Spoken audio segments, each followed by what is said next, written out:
Hey, what's going on, everybody? Welcome to another edition of the NH Experience. And on today's show, I got another special guest. He is an NFL player, had some time in the NFL, also comes from an NFL family. We'll get into that as well. He was on the Big Ten first team, all team in 2013. He's an outstanding media personality, has covered some of the NFL big time players like Lamar Jackson and countless others who are doing well in the NFL before they got to the NFL. Does a great job for just on several fronts, and we'll get into those things as well. And this is a man who is intensely passionate about not only when he was on the football field, but now in the media space. So we'll get into that, how that transition happened. Make sure you put your hands together and please help me welcome the one and only Brock Vareen. What's going on, Brock? How you doing, man? How you doing, sir? I'm doing well. It has been a beautiful week leading into a nice weekend, and happy for you to have me here. Hey, man, thank you for coming on. I really appreciate you coming on, man. Just also, too, he's also a reporter for ESTV, which is a great network, as well as a variety of programming on there. So make sure you check him out there as well. So I wanted to talk a little bit about you've had an amazing journey, and your journey continues even as we speak. Growing up for you, what was that like growing up for you? I know you're from SoCal. You're a SoCal guy, West Coast, of course. So what was that like growing up for you? And at what point did you realize, okay, football is going to be my lane that I'm going to take and I'm going to play at a particular level? Yeah, man. Southern California, like you said, Valencia, California.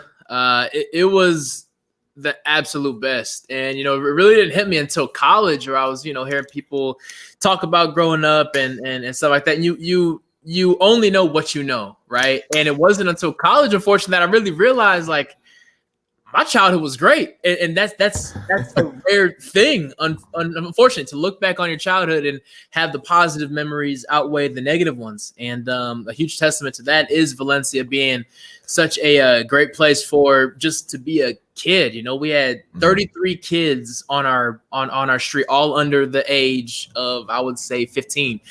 So what that brings is a sense of competition, right? Whether it be video games, whether it be playing basketball in the street, football in the street, skateboarding, hockey, whatever was going on, there was always kids in the street playing something. And having that early knack for competition for sports, that's really where it came from. Came from a sports family, of course, but also the aspect of always having somebody to compete against day in and day out growing up. And football ended up being my favorite sport. So I said, well, I love competition. I love hanging with people. I love sports. I heard you could be a professional football player. And from, maybe 8 or 9 years old, I said, okay, if this is a possibility, let's give it a shot. Now, I'm glad you spoke about that, because if people don't know, the name Vareen is not a name that's commonly known. It's a very specific name. And Big Bro, better known as Shane Vareen, Shane Vareen, we know the illustrious career he's had as well. Growing up, you guys were pretty much competing against each other, but were you like the big brother versus little brother, or was it just more like, hey, we're going to compete here, but I'm going to always, encourage you and uplift you and things like that? It's definitely the second one. I got incredibly lucky to have an older brother who he could perfectly balance the I'm going to lead you in this direction and I'm going to push you, but I'm never your competitor, right? Yeah, we're competing hard playing Madden or playing horse in the backyard on the basketball hoop, but it was never a comparison. It was never I did this better than you. It was always, this is how I did it. It worked for me, so copy it. This is how I did it. It didn't work out for me, so do the opposite. I say it all the time. I felt like growing up, I had the cheat codes. Like I knew I was able to navigate so many experiences, and better, I was able to avoid so many negative experiences because he was so open about what worked for him, what didn't work for him, whether it was something on the football field or a math problem. Like from top to bottom, major to minor, I knew how to navigate everything growing up. The comparisons never happened, I think, because he was an offensive guy, I was a defensive guy. I played offense just because I was kind of fast and knew what to do. But I knew if I was going to pursue football, it was going to be on the defensive side. So I'm sure that stifled the comparisons as well. But yeah, man, growing up was great. Just just being able to watch and learn from him every step of the way. Now I know in college you played corner and you played some safety. So growing up, who did you look up to that was already in the league or already playing, collegiate football? Who did you look up to that inspired you? Nnamdi Asomugha is my favorite defensive back of all time. I know when you ask 20 years from now who some of the best corners are, I understand his name may not pop up because his window of dominance may not have been as wide as the Deion Sanders, as the Champ Baileys, but his back-to-back years in Oakland, I will put up against not just any corner, any defensive player ever. And, I understand there's not many Raiders fans outside of the West Coast. I'm not a Raiders fan, but being on the West Coast, we're going to get a lot of Raiders games, of course. And just watching him, I mean, it was the reason I wore number 21 from high school through college. Those 2 years in Oakland, and if anybody is a diehard football fan, especially Raiders fans, you know the years I'm talking about, it was just dominance. I mean, I think there was one year he only got thrown at like 33 times or something like that for only 17 completions. And just watching him, because that happened to time up right when I was getting some traction going on in high school. And I was like, yo, I have to do what this guy's doing. So Nnamdi Asomugha, my favorite corner of all time. And like I said, maybe not the longevity, but his peak is higher than any other defensive back's peak. I don't care. Now you went to the University of Minnesota, did well there, prepared yourself for the NFL draft. You were picked in the 4th round. But what was going through your mind the days of the draft? Like, were you scared you weren't going to get drafted? Were you concerned of who you were going to get drafted to, as far as certain teams being obviously better organizations than others? Like, what was going through your mind at that time? That again comes back to the lessons that Shane was able to teach me, seeing him go through the whole draft process. I was able to and then, signing with his agent at the time, who became family over the 3 years that he represented Shane. And of course, just being around the family. And because of that, I went in stress-free, watching Shane go through it and seeing how much stress that comes with trying to anticipate anything. The biggest thing I learned was you have no idea what's going to happen. This team could call you day one from the combine and say, we're going to take you at this pick. We're going to take you at this pick. They could text you, email you, call you every single day and say, we're going to take you with the 17th pick. But that's all predicated off what they think is going to happen, right? If that quarterback who they thought wasn't going to be available ends up being available, well, they've just lied to you for the last 100 days, right? And so going in knowing don't anticipate anything. You could go 1st round. You could be a free agent. You may not get a single phone call. Don't anticipate anything. That was the biggest thing I took. And because of that, I was just able to enjoy the whole process and not, talking to friends throughout that process saying, Green Bay said they're going to take me here. Kansas City saying they're going to take me here. And then watching that pick go by and their name not be there. Feeling that sense of stress that they must be feeling because dang, I thought they were going to take him there, but so much can happen. Trades happen. So when free agency comes around and guys get picked up, we don't need a DB anymore because this free agent became available.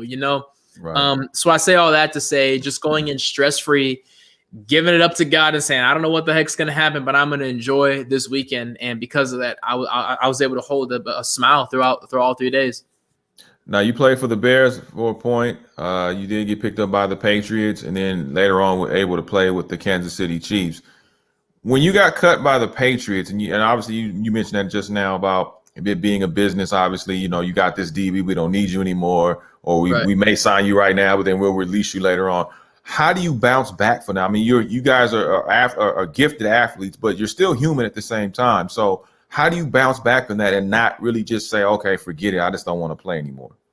Yeah, you kind of think back to how many times, maybe not necessarily something has gone wrong, but you think back to how many times something didn't go your way, right? It could be Pop Warner. If you drop a pass, are you going to sit there and cry to your dad in the stands? Or are you going to dust it off, get yelled at by coach, and then get back out there, right? How many times in high school, maybe you got some 5-star transfer that comes in from Texas. Are you going to sit back and cry, or are you going to go get your spot back? I think anybody who makes it to the NFL has had to overcome something and you lean back on those lessons as far as, okay, this has become a chapter in my story, but I can either let it become my story or keep it as just a chapter. And nothing is ever going to go the way you think it's going to go, right? If you asked Tom Brady 5 years ago, hey, will you ever play for another team? What would he say? Heck no, I'm going to be a Patriot forever, right? If you ask Rob Gronkowski the same thing, so many things that you think are definite. And you know what? It's funny. Aaron Rodgers just had a quote this past offseason. Obviously, they drafted a quarterback in the first round that caught a lot of people off guard. He said, look, I'm a staple of Green Bay. My name will always be associated with Green Bay, but every time in a player's career, you come to the realization I may play for another team at some point. And for Aaron Rodgers to say that should put every rookie at ease, because hey, things aren't going to go the way you think they're going to go. If things aren't going the way Aaron Rodgers think they're going to go, who am I, right? And I think you just embrace the unknown as far as that goes. Oh, that's great. Did you ever feel like people were looking, not necessarily looking at you, but looking at your brother and seeing your brother 2.0, or did they really give you your own identity and see what you can bring to the table and your athletic abilities and intelligence and things of that nature? Own identity for sure. And we had, we went to the same high school. He was a senior when I was a freshman, so we overlapped 1 year. But even early on, people saw me as the defensive guy and saw him as the offensive guy. His first offer was to play running back. Everybody knew he was going to play running back. My first offer was to play DB. Everybody knew I was going to play DB. So even though he also played corner and I also helped out on the offensive side of things, because we wore different numbers, had different body types, and excelled at different positions, those comparisons never ever came. I appreciated the comparison of just success and wearing this Valencia Viking uniform, having the same name on the back that he had, and being able to go to college and represent our high school in that way. But I think that's where the comparisons ended. Awesome. Now, the football chapter closed for you. What did you do between once the football chapter closed? How long did it take you to realize, okay, this is the lane that I now want to enter into. This is something I want to continue to pursue. And what drew you to going into the media space? I got super lucky, man. I got lucky in the sense of, maybe lucky is not the best word, but even on draft day, even when I was playing college, hoping to play in the NFL, I knew I never wanted to be the guy who was going to play 10, 15 years and go to the Hall of Fame. I loved football, and I wouldn't trade those years for anything. It's the reason I'm doing what I'm doing today. But I just knew this is fun, and I'm having a blast, and I'm putting forth 100% effort into this every single day, but I'm not going to do this for the rest of my life. That being said, when the time came to move on, it was an easier transition than it would have been if I was reluctant to move on, if that makes sense. I knew back in college that I wanted to enter broadcasting in some media, sports media, some form. When it was all said and done, I majored in communications at college. That last summer of college, I interned at NFL Network out in Culver City for a summer. And after that internship, I said, okay, this is definitely what I want to do. I thought this is what I wanted to do. Now that I've seen it up close, I'm positive this is what I wanted to do. So when I finished playing, I wasn't sure how long of a break I was going to take because, again, football had been part of my life for the previous 20 years. Right. But I knew what I wanted to do next. And that right there is such a breath of fresh air. There's a lot of guys who, whether it's basketball, baseball, hockey, when you leave that sports world, whether it be college or pro, there's that fear of, this is who I've been this whole time. This is my identity. What the heck do I do now? Not having to stress over that, and at the time, not knowing how I was going to get into the media world, but at least knowing what I wanted to do next. There was never any stress. And thankfully, a family friend who was working with Fox Sports at the time had reached out and said, hey, we broadcast the high school games out here in Southern California, from Orange County up to Santa Barbara, and there's some quality football in Southern California, so some quality high school ball. and maybe you should be an alternate for us. If somebody gets sick, we call on you and you can get some experience. I said, awesome. That sounds great. Thank you. He called me 2 weeks later and said, hey, remember when we asked you to be an alternate? Well, one of our guys had a family emergency. We need you for the rest of the year, and your first game is in 2 days. I said, this isn't how I thought it was going to go, but let's go do it, right? And I guess just being prepared, knowing what I wanted to do, and just kind of getting thrown into the fire. That first year broadcasting was terrible, as it should have been, because it was something new. But I learned from it, and I would hope that I'm a much better broadcaster now, much better color commentator now than I was back then. But I guess long story short, I just got thrown into the fire, and I learned along the way. I made as many mistakes as anybody can make, and I had fun along the way as well. I'm glad you said that, because I know, I'm sure you talked to kids along the way, and I've talked to students in college and some high school. I told them, man, my first year and a half, man, my stuff was trash. Terrible. Like, I don't even want to see it. I don't even want to see it. As it should be, though, right? Right. And that was the most difficult thing, is going from, I'm in the NFL, I'm in the 1% of the 1% of football players in America, right? And to humble yourself and have to be bad at something again, that's the biggest thing guys struggle with.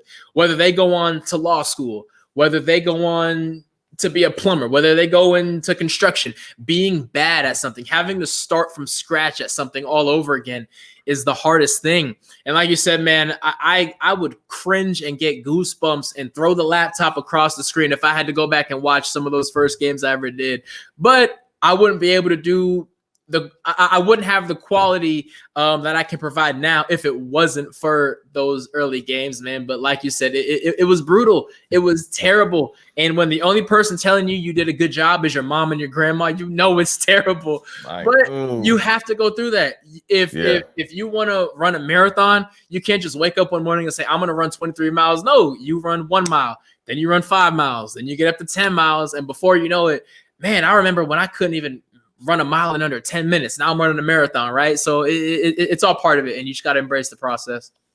What helped you? Were there any things, I should say, that helped you specifically to get better, to horn in on certain aspects that you wanted to highlight and make sure that you were more fluid in, or more knowledgeable in, or just making sure that you had a better transition into the media world?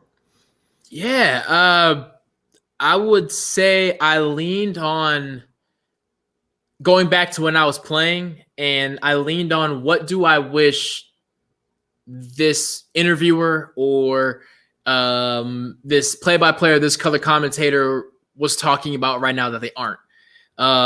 What do I wish this person had asked me in this newspaper interview or TV interview? What do I wish the color commentator would have said during that pass breakup I just had, right? Or if I gave up a touchdown, what do I wish this person would have highlighted so that the viewer could better understand what went wrong, how I screwed up, or what I did well, and kind of leaning on that and saying, okay, like anything, as they say, you have to learn the rules before you can break them, right? Mm-hmm. So I spent that first year learning the rules, learning just how to tell a story to the viewer. And after I got comfortable with that, I kind of dipped into the bag of, what do I want to be discussed? What do I wish was discussed as a fan of football that hasn't been discussed? And kind of leaning into that. And I would say that's, and of course, something like that is always a work in progress. But that is what I kind of leaned on as far as developing what I hope is a substantial set of skills as of now. I have to say this, and I've said this behind the scenes, and I'll say this to you publicly. I think you do a phenomenal job interviewing these athletes and talking to these athletes. I've learned a lot just on my side. So I just wanted to tell you that, since I have you here. I appreciate that, man. Coming from a guy like you, who you can't name a West Coast legend in acting, music, or sports, who you aren't on a red carpet talking to from 5 years ago, man, that means a lot. Come from someone like you. Thank you, man. Thank you. Thank you, man. That's why I wanted you on the show. I said, man, I got to track this brother down, man. I got to get him. I got to see what's going on. Because Happy to be here, man. This is great. You've done some incredible interviews, especially not just with obviously the superstars, but you've done something just period across the board. And to me, you don't see that enough. And I know we're in an age and space now where, we're starting to see more, women of color. We're starting to see more Black women, even more Black men, as far as being present, in front of the camera and even behind the scenes now. How have you seen the adjustment come since you started in media and where you are right now? How much have you seen progress made as far as having more Black people and people of color, whether it's in front of the camera or behind the camera? I'm glad you touched on that. One of the first series of interviews I did was at the rookie premiere. And for those that don't know, the rookie premiere is when I'd say the top 50 or so drafted rookies all come to LA and they do a press junket. They go to the Beverly Hilton in Beverly Hills, and it's, hey, you're a rookie, you're famous now, we're going to sign cards and do interviews and get your name out there kind of thing. It's a huge PR thing. And one of the first things I did was interview some guys there. And a rookie walks in and he sees me sitting in the couch and he's kind of looking around. And I can't really figure out what the heck is going on. Then he sits down, he's like, "You're doing the interview?" And I was like, "Yeah." He's like, "Oh man, talking to all these old white people all day. Finally, I get to talk to someone." And it was hilarious. We were both laughing, but that night on the drive home, I was like that means something, right? Like once the humor of it wore off, I really started thinking, and I was like, this is a big time player, has done countless interviews from his success in college to being a high draft pick. And this is the first Black guy that he's talked to. That means something. And since that day, that's something that I've kept in the back of my mind. And whether you are being interviewed for a movie or maybe you're a musician, maybe you're a lawyer and you're looking across the courtroom at another Black lawyer, like there is that internal feeling of confidence, of comfortability that comes with just talking to someone who looks like you when traditionally the people in this seat don't look like you. I think back to my interviews when I was playing, and it wasn't intentional, but it was instinctual. Whenever there was a Black woman or a Black man interviewing me in the locker room or after a game or before a game, that sense of comfortability. And I always naturally feel like I gave them more than I gave other people. And I hope more media companies start to realize that. I would say we're better now than we were 5 years ago, but I don't think I'm being rude when I say we have a long way to go still. But eventually people will realize people naturally open up more to people who look like them and likely have similar experiences that they have. Specifically, when you say that, how important, with everything that's going on today and has been going on, how important is Black media and Black owned media specifically in our digital space? Huge. It is everything, right? And I was watching this on HBO just the other day. The movie Get Out, right, by Jordan Peele. Only a Black man can tell that story because only a Black guy has been in those circumstances. If a white woman, if a Mexican man, if a Dominican woman tried to tell that story, it would be good, but it wouldn't be what he delivered, right? So I say that to say, and again, I say that because I was just watching that about 2 days ago. And I say that to say, take that mindset and put it to interviewing Lamar Jackson, to interviewing a Derrick Henry, to interviewing a LeBron James or a Ben Simmons. It doesn't matter. Okay, Ben Simmons, right? Spent some time in Australia growing up, I believe, right? Yeah. Find a Black Australian guy to interview him, and I guarantee he will get better answers than Stephen A. Smith will. Is that a knock on Stephen A. Smith? No. It's just the fact that Stephen A. Smith doesn't know what it's like being Black in Australia. It's that simple. You are going to look across at somebody and be able to mention that coffee shop that they went to, that high school that they went to, maybe racial tensions or lack of racial tensions. Just it's frustrating that people don't realize how much more somebody can give to someone who has their experiences, and that general feeling of respect and comfortability that comes with this person knows what it's like, maybe not to be me, but has shared some of the things that I've gone through, I'm going to naturally give them more than I would give somebody else. It's shocking, man. It's shocking that it's taken this long for people to figure that out.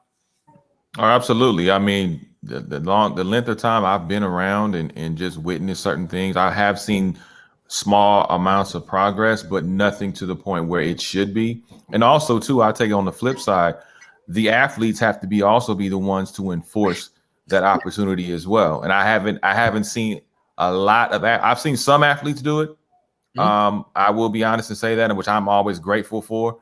But I think more athletes need to take on that role and say, hey, look, your voice is probably a little bit more stronger or powerful than mine because you're out there thrusted in the forefront. You are Lamar Jackson. You are Patrick Mahomes. You are LeBron James or, Kevin Durant. I read a lot of, Rolling Stone and GQ because they do great, 10-page spread, deep dive. I'm going to spend a weekend with this guy and lay it all out, right? And the amount of time, it's like, who's a good example? Okay, they had one with Patrick Mahomes after his MVP season 2 years ago, right? Yeah. Why is a white guy with Patrick Mahomes all weekend? You know what I mean? Like in Kansas City. Yes, I'm sure you don't accidentally work for Rolling Stone or Vogue or Sports Illustrated, any of these big magazines. I understand you're good at what you do, but whenever I see a conversation that has to do with racial tension or upbringing, I can't help but wonder, how would a black man or black woman have asked this question? Because I've been asked questions a million times about anything racially related, going back to even when I was a kid. If a black person asks me, there's that wall that naturally goes down. I can be more honest with you because I know I'm not going to ruffle feathers or make you uncomfortable. Now, that is a very nuanced thing, but that is something I find myself kind of reading the details of when I get to the end of an article, finding the name, looking it up, and seeing a white dude or a white woman and saying, man, they did a great job. That's why they're worthy of this career. But going back to that page and a half of when they were discussing racial relations or Black Lives Matter, I wonder what this person's answer would have been if it was a black person asking that. And you only get one opportunity to do that. So that is something that will always be at the forefront of my mind when I read articles like that. Yeah, I mean, I like seeing that because I think it brings a new element to it. I think it brings a unique element. You hear a guy like a Mark Spears, or Steve Weish, or so many countless others we can think of. Yourself, other people that we can think of that can really bring it out. And that's one of the things that gravitated me towards your interviews, because I felt like when you sit down with these athletes, and I know you're posting up the content, you really are able to really bring out them, not just because you happen to be a former athlete yourself, but because there's some type of synergy, the way that you approach it. What did you learn different that you didn't know about, let's say, like a Lamar Jackson or a Derrick Henry, that you were able to bring and showcase that to the audience? One of the most fascinating questions, one of the more fascinating answers, and it's one of my favorite questions to ask, is where did you almost go to school? A lot of these guys were 5-star, 4-star recruits with dozens and dozens of offers. And I love asking people, hey, you ended up at Alabama, you ended up at Louisville, you ended up at Texas A&M, wherever. Where did you almost go to school? Sometimes it's on camera, sometimes it doesn't make the cut in the final edit.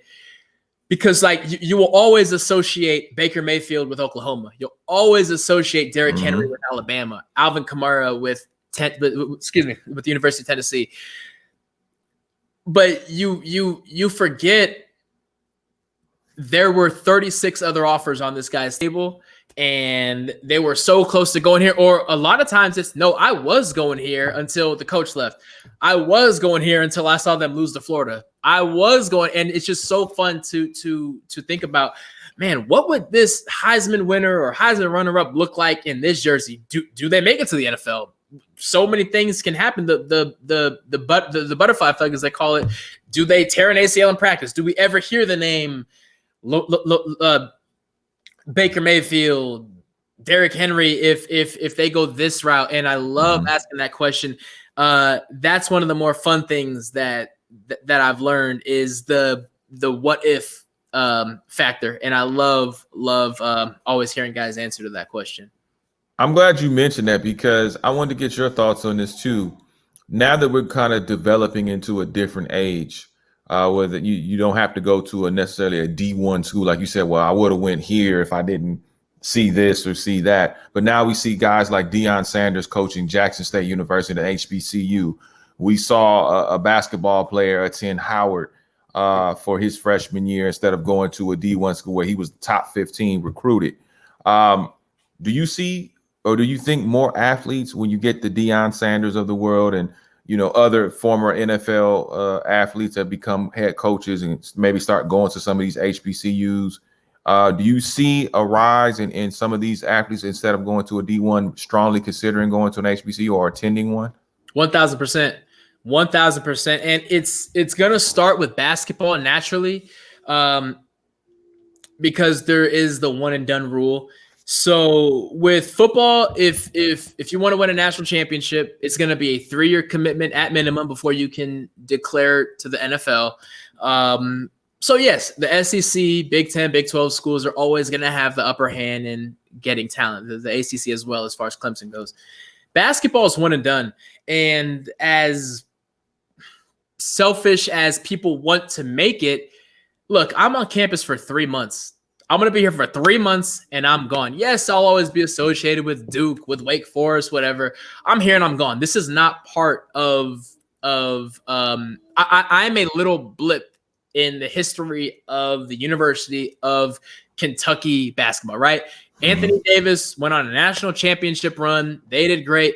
But when you think of Anthony Davis, you don't think of Kentucky, right? I think why I say it starts with basketball is a lot of guys are realizing, okay, I'm going to be here for 3 months. I would love to win a national championship, but I don't have to win a national championship. And I know that sounds backwards because these kids are competitors, but the fact is, due to social media, you got high school recruits who are celebrities at the age of 15 years old. Yeah, we were watching Zion Williamson highlights when he was a sophomore in high school, right? You are a household name. And I think kids are starting to realize the power that they hold as far as, I am a 5-star recruit. I was originally committed to Syracuse. If I go to Howard, Howard's games are going to be on ESPN. They may not show it on ESPN, but it's going to be on ESPN Plus. It could be on ESPN2. And it's amazing to see kids now realize that at the age of 16 years old, kids making posts saying, I'm going to have an HBCU in my top 5. That's insane. That's insane. That Howard basketball blog on Rivals now gets 1 million more clicks than it would have. And if they go to that HBCU, and if they get another 4-star to come with them to an HBCU, that HBCU not only can make the tournament, they could be on national TV. That's hundreds of thousands of dollars that now go to a school, right? So that's why I say it starts with basketball, because the influence is there's fewer steps as far as basketball goes, right? For football, you need 6 or 7 dudes. You got to build a program. It takes years. It takes the right coach. But basketball, one guy can change a program, and it's so awesome to see kids, teenagers at that, realize the power that they hold and how they can immediately affect change with these HBCUs. I would love nothing more than this guy, all these Duke fans, UNC fans, assuming they're going to get some point guard out of Miami, whatever, for him to say, I'm gonna go to Morehouse. Like, what? Yeah, no, I'm only gonna go to school for 3 months anyway. I'm gonna go to Morehouse, and then I'm gonna go be a millionaire in the NBA, and I will always be connected to Morehouse, even though that's not what you're going to think of when you think of me. If I go to an HBCU, that's what that's going to think of me, right? How many NBA stars have gone to Kansas, Kentucky, Villanova, all these schools? I would love to see some 5-star kid go to Morehouse, go to Howard, whatever, and then go ball in the NBA, because they will always be associated with their college in that regard. Yeah, I tend to agree. I think basketball have more of an immediate impact. I think with football, the thing that I've said this countless times, I said, if you're a 5-star recruit and to go to an HBCU will be almost a disadvantage to you, because first of all, you don't even have the facilities to compete with the D1. Right. You got to have at least $300 million to compete with the USC's and the Oregons and the Alabama facilities alone. If you can't even compete with Vanderbilt, there's no way you're going to go in with the big dogs. Exactly.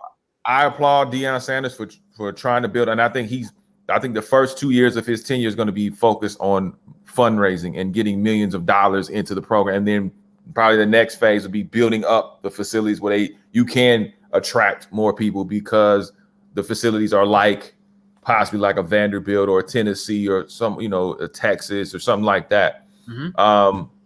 But I think it can grow. I just think who wants to be the sacrificial lamb when it comes to football? I think that's the biggest question. Exactly. And you know what he's going to lean into, because it's who he is it's going to be the cool thing to do. And as juvenile as that sounds, that's a real thing. Look at Michigan. Jalen Rose, Chris Webber, and them, they had the baggy shorts, they had the black socks. That influence is still seen today. If Deion Sanders can go in there, win a couple games, and make it the cool thing to do, to go to an HBCU, play for Deion, have an arsenal of God knows how many NFL guys. Who knows who Deion Sanders is going to come in there and be a motivational speaker week after week, be an assistant coach, do whatever, and just be this could be huge. And I really don't think people realize, if this goes well, the domino effect that this could bring to college football going forward. It's going to take some time, but this could be special. You spent time in the NFL. Obviously, you've seen a lot of things. I mean, you're very well traveled. When we talk in today's NFL, and it's been ongoing, it's not just 2020. The lack of diversity when it comes to head football coaches in the NFL and even coordinators. I can go deeper than that, upper management and so forth. We in the media can say, hey, look, there's a problem. There's a lack of diversity. People are getting around the Rooney Rule. We could talk about this till we're blue in the face. Is it your impression, or do you agree with the fact that do you believe the players need to be more vocal about this lack of diversity, or is it even their responsibility? It's tough. So in the NFL, there's a bigger disposable factor, right? LeBron James can go in to the Lakers front office and say, I want this player off my team and I want this player on my team. Guess what's going to happen? What LeBron James says, right? Deshaun Watson can't go into the Texas front office and say that. Because you are just more disposable as an NFL player. Regardless of your contract, you are more disposable. Right? I mean, look at, again, going back to Aaron Rodgers, Hall of Fame quarterback, depending on who you ask, somewhere in the top 5 of everyone's quarterback, and they just drafted his replacement right in front of him. They were in the NFC Championship last year. They have a glaring need for receivers, and what do? They draft your replacement. That doesn't happen in the NBA. It's just different. So for the NFL, I can't say I would say they have less influence there as they would in an NBA. That being said, the fact that the conversation's finally being had in the NFL is important. How a guy like Eric Bieniemy has not been a head coach for 3 years now it will make no sense. It's unfortunate because I understand it. I don't agree with it, and it's infuriating. But the same way that one kid's going to get hired at that law firm because he grew up with the CEO's son, the same way that kid got into film school because the dean of admissions went to school with his uncle. It's the same thing in the NFL. It's a boys' club. Hey, we were both GMs at the University of Colorado 20 years ago, so I'm going to hire you. It's the same thing. And the fact that the majority of those people are white, that's just how it goes. It shouldn't be that way, but that's how it is what I'm saying. Hopefully it changes. Change. In the meantime, you're going to have incredible assistant coaches like Eric Bieniemy unrightfully not giving. I don't care if I made the playoffs last year. I will fire my coach to get Eric Bieniemy. You know what I mean? Like it is shocking the amount of black talent, and it's unfortunate that you get one chance and that's it. Look at Jim Caldwell. When is the last time you've heard of Jim Caldwell who I think is like a quality, not quality control, but maybe assistant to an assistant somewhere in the NFL or maybe college. I'm not sure. And then you look at white coaches who fail time and time again. And what do? Well, I won 2 games. I'm gonna go to college and get one of the premier college jobs. Well, this didn't go well. There'll be an NFL job opening up. I'll just go back there, right? You can't point to a black coach who had that type of leash, that type of leeway. Yeah. The disparity is there. I'm glad that people can at least acknowledge it because that's step 1, but we're ready for step 2 now. Oh, we've been ready for step 2 for decades, I believe. But I also will say this too, and you may disagree or you may agree, but I always said as black coaches, you got to be mindful of the jobs that you take. You can't, I don't think you can be fearful to say, hey, if I don't take this Cleveland job, Cleveland sucked for years. I mean, I ever get a head coaching opportunity. If you interview now, when the next time it comes along, because the question is going to be, well, have you ever interviewed for a head coaching position? Yeah, I interviewed here, and here. Mm-hmm. I think we have to be. I think as black coaches, they have to be more selective. Yes. In the teams that they go to. I mean, you got you guys like Mike Tomlin, who got into a great organization with the Pittsburgh Steelers, or Anthony Lynn out here with the Los Angeles Chargers. But I agree with you. There's no reason why Eric Bieniemy is not a head coach for some qualifying team, not just some sorry-ass team that just, we're 2-14, so you got to turn this around in 2 years or else you're out of here. Like that's exactly. But you get garbage. You get garbage head coaches like Adam Gase, who hadn't won a game. They only had one winning season and had been trash ever since. And he constantly gets opportunities and still hasn't been fired, by the way, as a member of the New York Jets, as a head coach.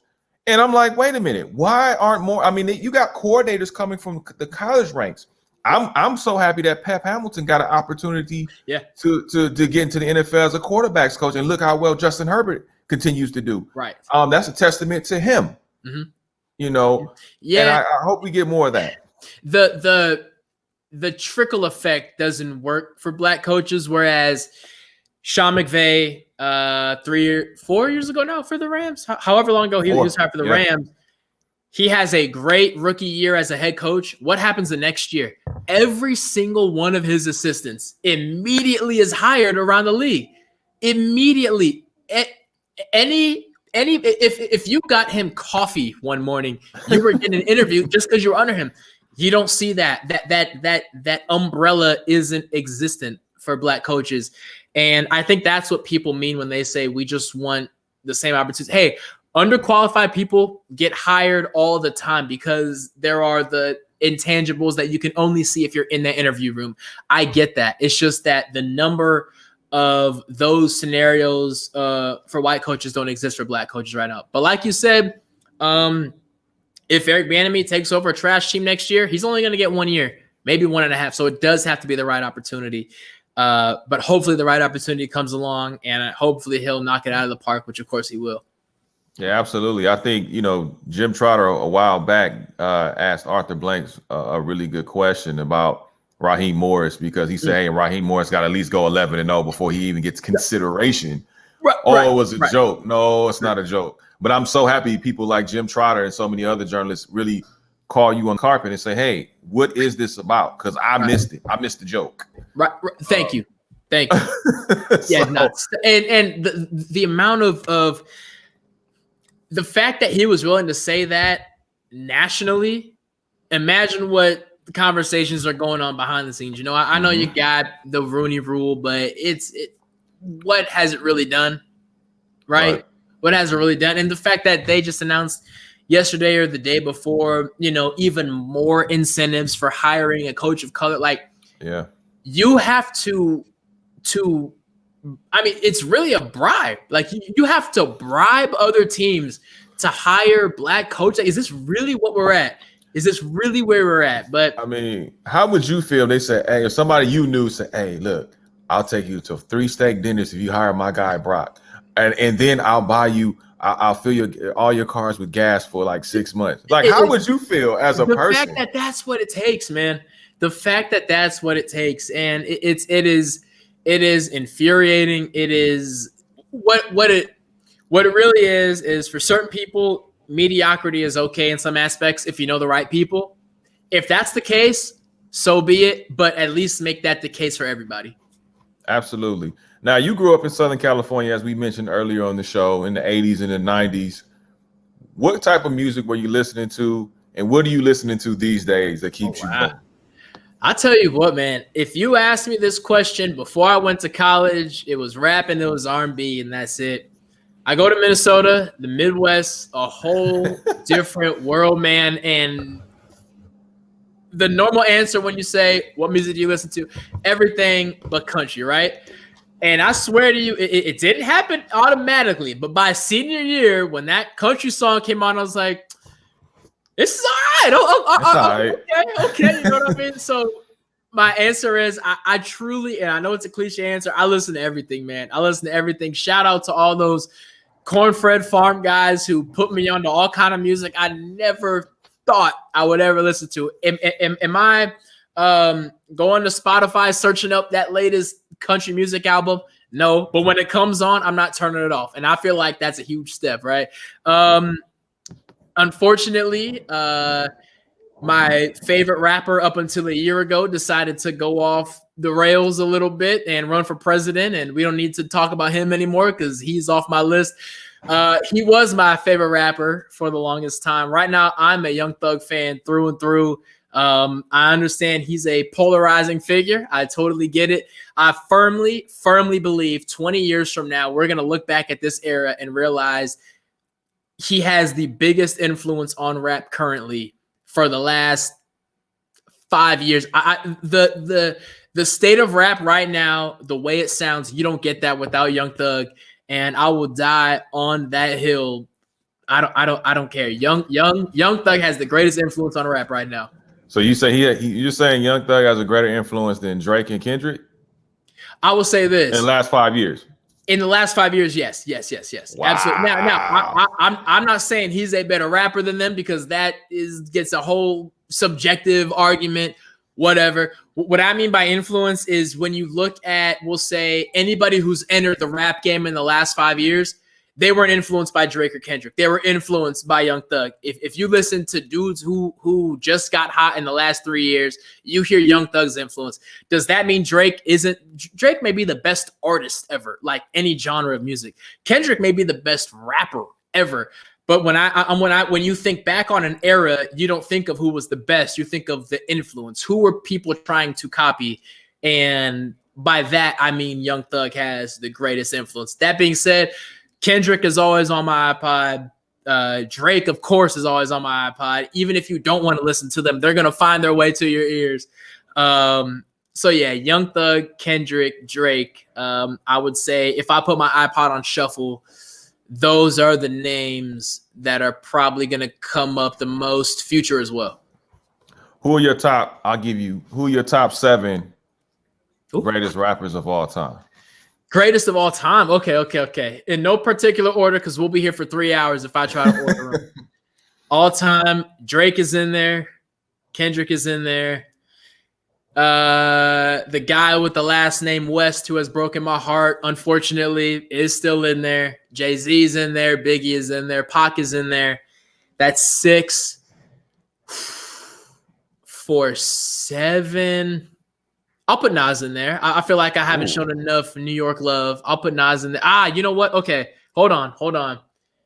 Take Nas out, and can Outkast be can they share a spot even though it's 2 people? Yeah, we can do that. Outkast is in there. Nas is at number 8 then. Nas is the honorable mention. Okay, yeah. I had of course you got the Kendricks, you got Drake. I've always said Ice Cube. Yes. I think Cube gets slept on so much, especially being on the West Coast. Yeah. I've said everybody wants to recognize Andre 3 Stacks, which they should, because I think he's incredible. But I think Big Boy, to me, has such an original flow that people sleep on it sometimes. 1,000%. If it's one of those things that because Andre was the more in your face, this is what you're expecting on this song, so I'm gonna do this and catch you off guard. When you think back to Outkast songs, he's more memorable because he always caught you off guard.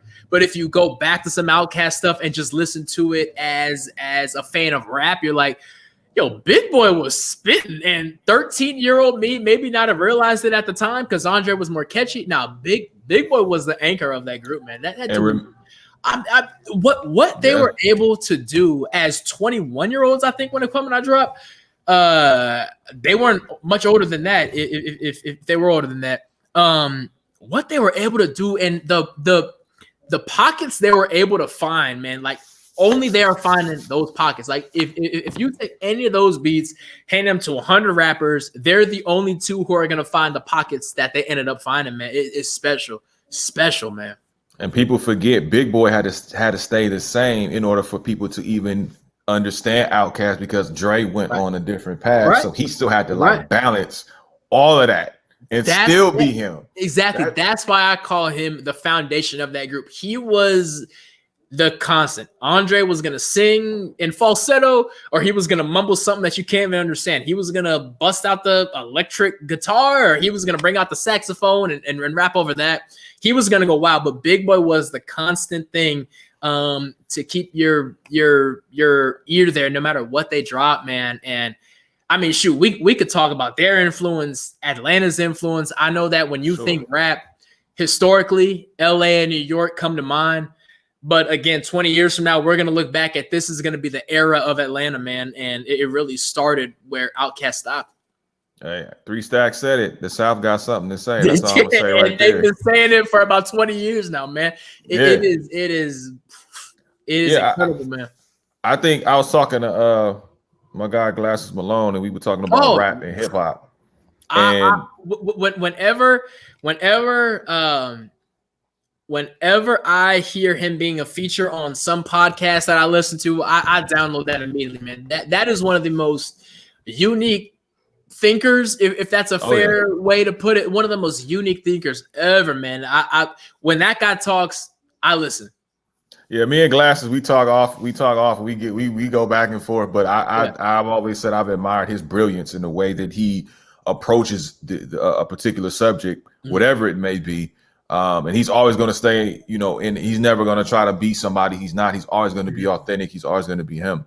And, we were talking about just having, like the E40s and people like Scarface, who you could close your eyes, put a Scarface record in, and you could actually see the story as Scarface is spitting. We don't have that type of rap too much anymore. I think it's slowly coming back. I think lyrics are coming back, but I think it's a different way. Picture though. It's like it's hip hop now, but before there's rap. Like there's rap and then there's hip hop in there. And I agree with Glasses. I said, dude, I totally agree. That's true. It's like there's a difference between rap and hip hop. It is. Right. There is significantly less rap now. The only person that immediately comes to mind that I could say paint a picture the way that the guys used to, I would say a Big Crit. I would say a Big Crit, which again goes with that southern laid back kind of swagger that they can only do in Louisiana, Houston, Dallas, and Mississippi. But outside of that, I don't think people. Yeah, you know what? That's interesting. Do you think?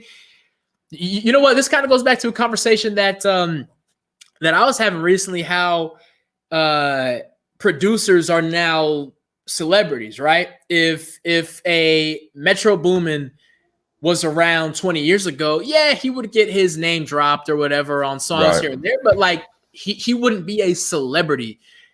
Producers right now in rap can't walk into the mall without getting hounded. Like that. That's a new thing. And I wonder if that has something to do with less rappers, more hip hop, because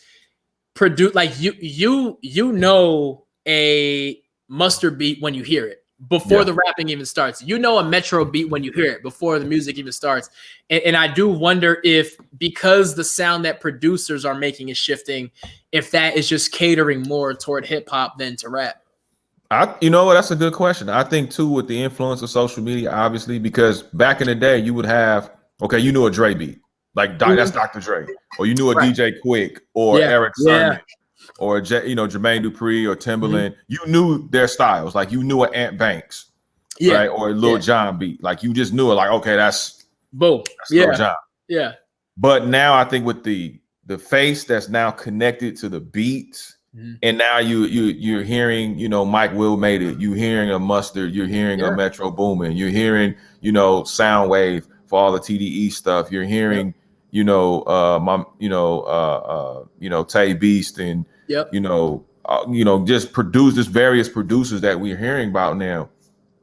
You're hearing all of that, right? And I think the culture, that's helped shift the culture. I mean, Hit Boy, shout out to Hit Boy, because Hit Boy's had an incredible I'm so happy he's from the West Coast. I'm trying to figure out when this dude is sleeping. Every single time a new album drops, I hear a Hit Boy drop, and I'm like, yo, what? How have you worked with every artist? I think this dude and I would say Dream have worked with the most artists from different, you know, the umbrella of rap and hip hop, but under there's a million different type of rap genres. They like the way that they can cater to who they're working with. Man, dude, Hip Boy does not sleep. That dude does not sleep. The fact that he brought Nas back on the scene, because let's be honest, Nas has had a tradition of not picking great producers to work with. Terrible beats. Terrible. That Nas has always been A1 with the lyrics. Hands down.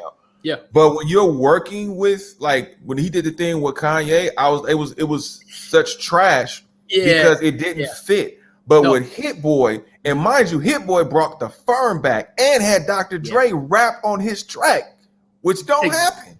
And Hit Boy's what, 30 maybe? I don't know how old he is. I don't even think he's that old. I'm not going to put that man's age. I don't even want to speculate that man's age. I'm going to keep that man as young as we can.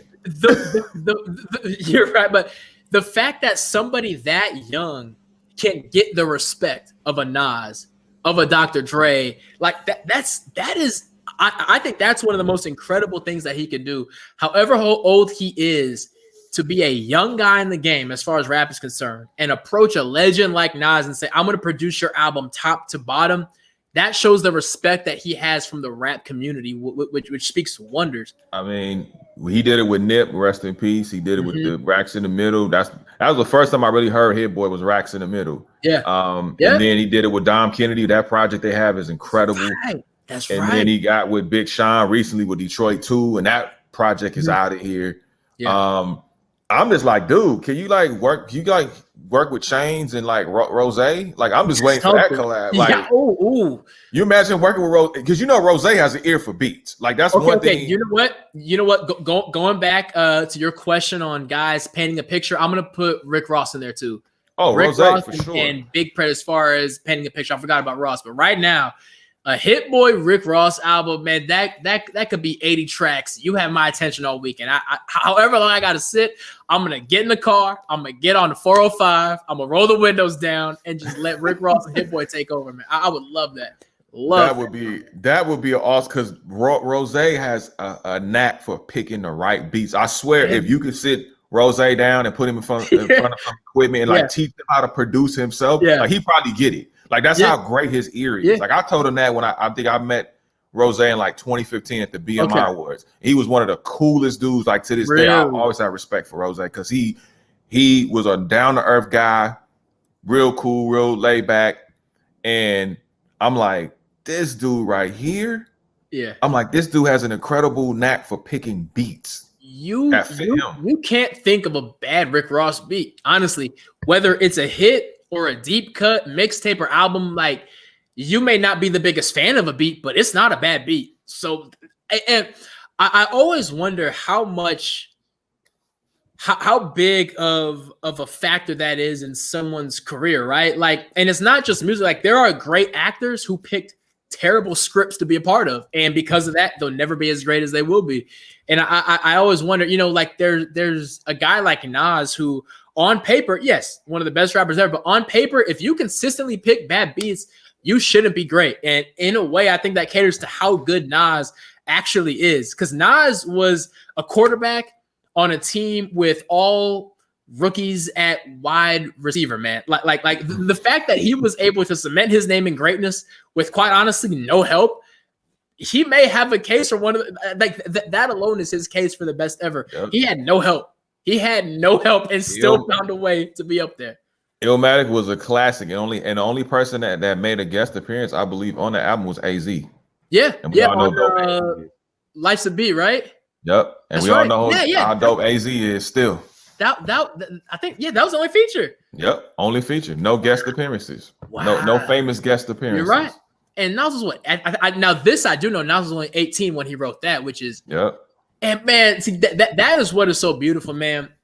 18 years old, writing raps, and fast forward. I don't like I said, I don't like he was ages. We'll put him at 40 years old.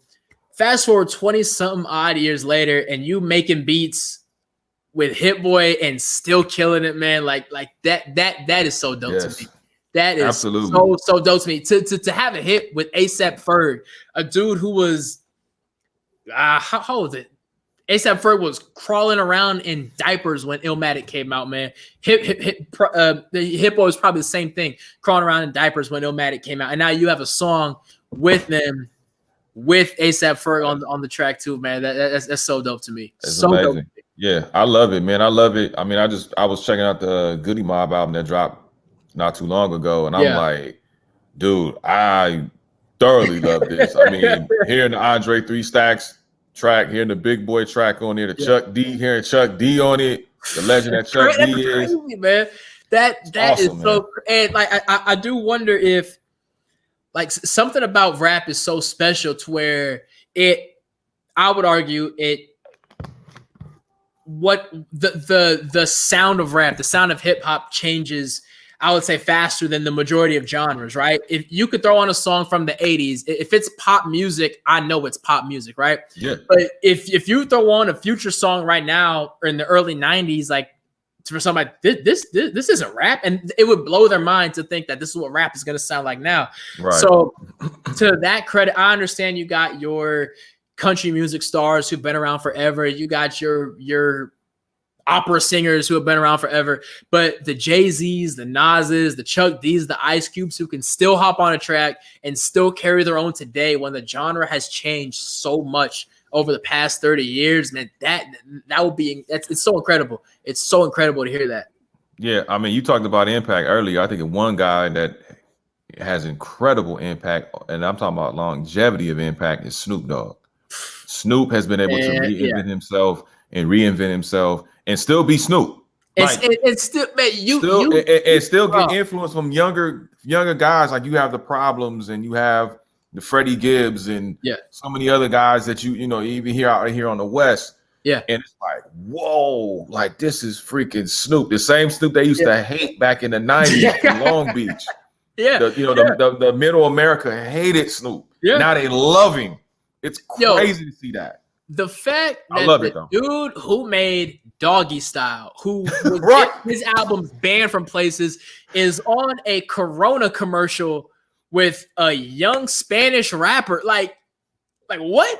Snoop Dogg with Bad Bunny rapping for one of the most in a commercial marketing one of the most popular beers during the NBA finals. Like that's Snoop, man. Like talk about cementing your legacy, man. Dude's dropped reggae albums. Like what gospel? What can he do at this point? Gospel albums? Like what can he do? One of the most truly just talented dudes ever, man. Incredible. Yeah, shout out to Snoop, man, and Joe Cool for that cover, that Doggy Style cover. That's still classic, man. That's people go. I mean, think about it. You couldn't wear one of these shirts back in the day, and now they're part of pop culture now. Like that's wild. Thank you so much, Brock, man. I could talk to you all day, brother. I appreciate you coming on. Thank you so much for what you do for the culture and just everything that you do in media, man. You are truly Black excellence, and I say that sincerely with what you do, and you so taught us so much as far as how you carry yourself and how you approach each and every interview, man. So thank you for all that you do. Thanks for having me, man. Let everybody know they can continue to keep up with you, man, because you one of the busiest guys out here, man. You know all the big time players, man. So I'm trying to get like you, Jack. I'm trying to.